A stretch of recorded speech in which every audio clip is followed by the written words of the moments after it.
So I'm going to be talking to you today about picking the right course and university for you.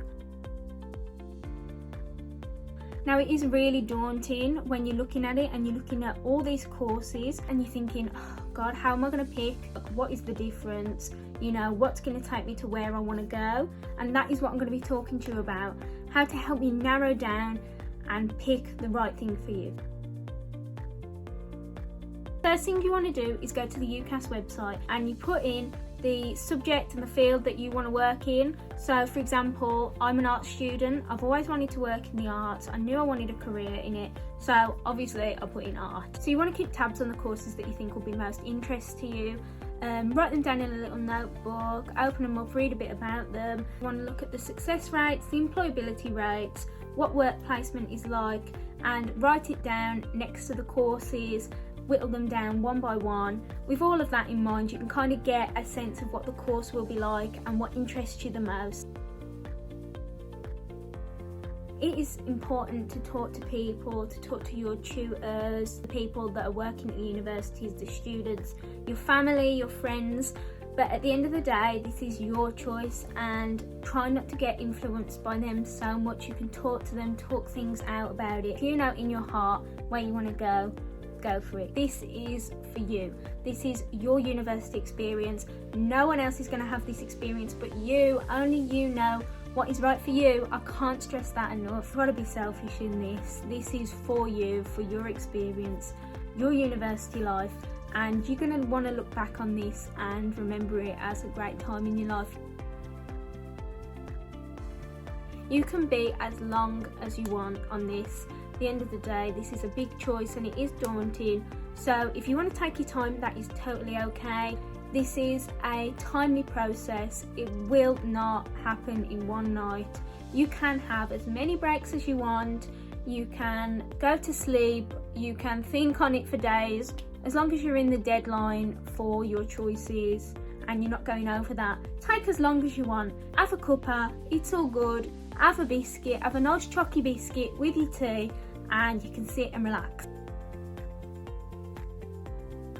Forums, Facebook groups, uni groups, just try and use the internet as much as you can to speak to students that have been on the courses. They're going to tell you the truth. They've been there, they've been in your position, they've been on these courses, they kind of know the ins and outs of it. So if you can speak to them, really do that, really utilise that, and you know, ask them these questions that you want to know. They've been in your situation, they know how hard it is, how daunting it is.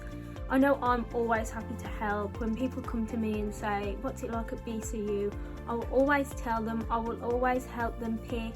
I'll always try and be as helpful as I can to them. Another thing you can do is if you're at college or sixth form,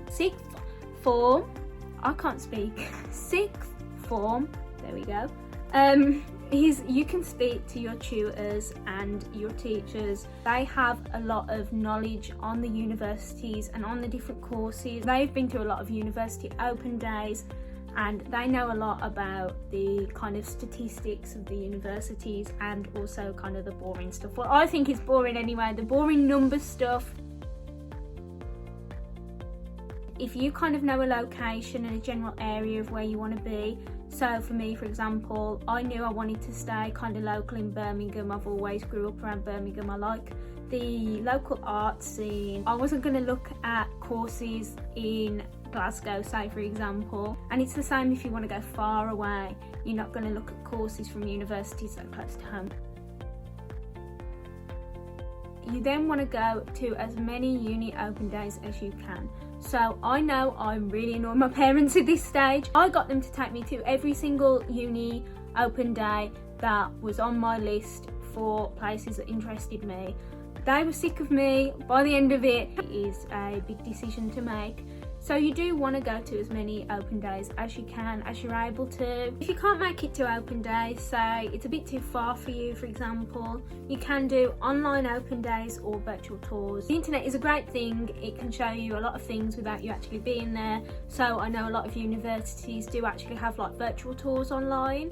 A big thing for me was the facilities, because obviously I am an art student. I do like to know that I have a lot of access to facilities. And as well, remember you are paying a lot to go to university, so you want to make the most out of your experience. You want to use all their beautiful, lovely, expensive equipment. So look at the facilities, take those tours in person or online, and speak to as many people as you can. Make sure you're looking at not just the campus but also the overall experience, the surrounding areas, to find out what would fit you the best and what would be the best place for you to go. So remember, you actually can apply for 5 different courses in universities through the UCAS application. You've made it to that top 5. So now it is the big decision time, the daunting bit, even though all of it's daunting really, but this is like the final decision. For me, when I went for my interviews and it came back if I got a place or not, I kind of would write down the pros and cons of each place and whittled it down, then speak to people, speak to the tutors, go online, visit the places, but ultimately think about yourself and what you want from your university experience. And remember, if you're getting stressed about it, all students have been there. It is a stressful time, but you can relax, you can take a break. Like I said, have a cuppa. Hopefully then you can clear your head a bit, you can think clearly and go with your gut. Thank you so much for watching, and I will see you another time in another vlog. Bye bye.